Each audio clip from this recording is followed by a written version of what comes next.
Hi, Jordan. Hey. How does it feel to be hanging out with my parents? Yeah, tell you what. It's normal. It's normal. Yeah, this is very normal. You all need to make it abnormal a little bit. I think this is a good opportunity while we have mom and dad here, Jordan, to get some advice from a married couple who's been married for how long? 29 years. 29 years. If there's like one piece of like the best piece of advice you can give about marriage and making a marriage successfully work, I want to know what that one big piece of advice is. For me, it's trying to not let your emotions outweigh the facts. I don't want to say compromise, but you got to be. Compromise is a good word. You got to be able to agree to disagree, and still Respect each other. respect and love each other. And it's hard to learn to get to that point because there's something in our inner self that I think makes it a challenge to do that. Apologize when you're wrong. Yeah, dude. And that's it. If you're sincere and you apologize, accept it and move on. But you don't have to apologize if you're not wrong. Yeah, I right? beg the difference. Well, babe. no, you're never wrong, see, but me being wrong all the time. That's great because I'm never wrong either. Oh, that is That's good. why we That get is along. not good. No. That's why we get Right. along. No, I really think what makes the marriage works really is to acknowledge that nobody's perfect and you should compliment each other.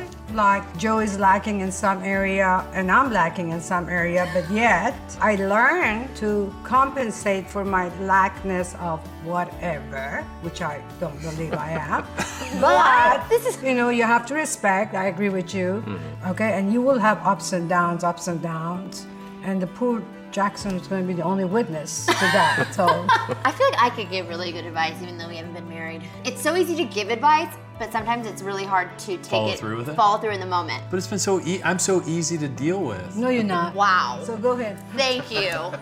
And I think that's the first problem. These two are like the same. These two think that they're never wrong, they're always right. And Dad and I are the sweet ones in the corner, always saying, I'm sorry. Well, we've talked about this. Like, our first year was not very easy. We went through so many different obstacles and so many different situations that I think we learned probably the most we've ever learned in that first year. And I think more than anything, you and I, it was like just communication, how to talk to each other, knowing what our love languages are. Do you guys know what that is? No. Jordan, you can explain it. For me, the way I give love is physical touch and words of affirmation. Words of affirmation. That may not be how JoJo receives it. For example, I'm not a big words of affirmation person.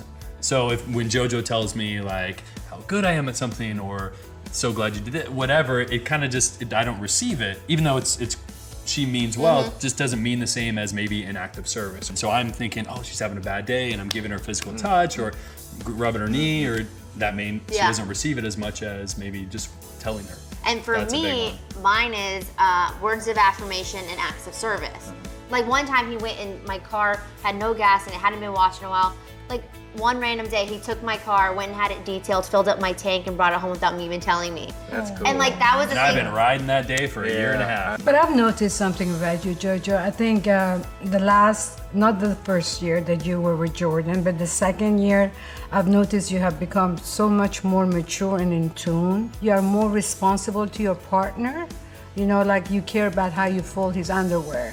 Or when he's gone and he's on the football, you thinking about, oh, I better do a load of laundry. And I've never seen that from you.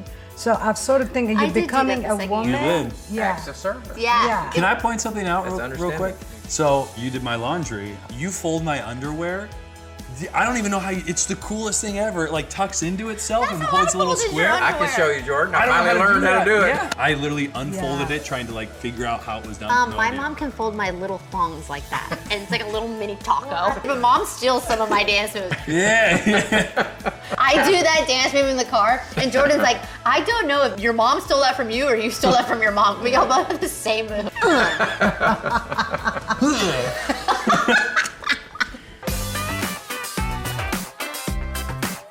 How did you date 29 years ago? No texting, no calling, no social media. No, there was phones. No. Actually, Right, but not like we do today. No. We didn't even have cell phones. We had dates. you met somebody and you would call them and ask them out, and you would talk on the phone for hours. Back then it was a movie, you know, or you went to Denny's. Where I grew up, it was Shoney's, and Shoney's was kind of like a Denny's, you know, and you had a hamburger, and I liked the strawberry pie they had, you know, so I would take the girl there. The dating arena has changed a lot since our time, and most people don't even want to commit to marriage because of fear of separation, fear of, may not work out, or may lose the love and respect for each other. For me, it was a given that you would get married, and that if you met that person that you loved, you were going to get married, and it was all about getting married. But haven't you been in love more than once in your life? So how did you know that mom was the one? Was there a moment where you were like... Well, since I saw your mother, you know. Neither one of us feel like we have to be married, right? We want that in our life, but I never felt like I needed somebody. So to have somebody that you found and is everything that you want, I think is a real amazing thing. That's why I feel like when we decided to get engaged, it was obviously very powerful. I applaud couples that take the time to get to know each other and will commit to each other. Thanks, Mom and Dad. That's my statement. Well, we love you guys. What's for dinner? Actually, I have a dinner party to go to. So What are we gonna do? Well, you guys know how much we love Mom and Dad and love having them around. They are wise souls. So if you guys have any questions or comments for Mom and Dad, comment below and make sure you guys subscribe. We will see you next time.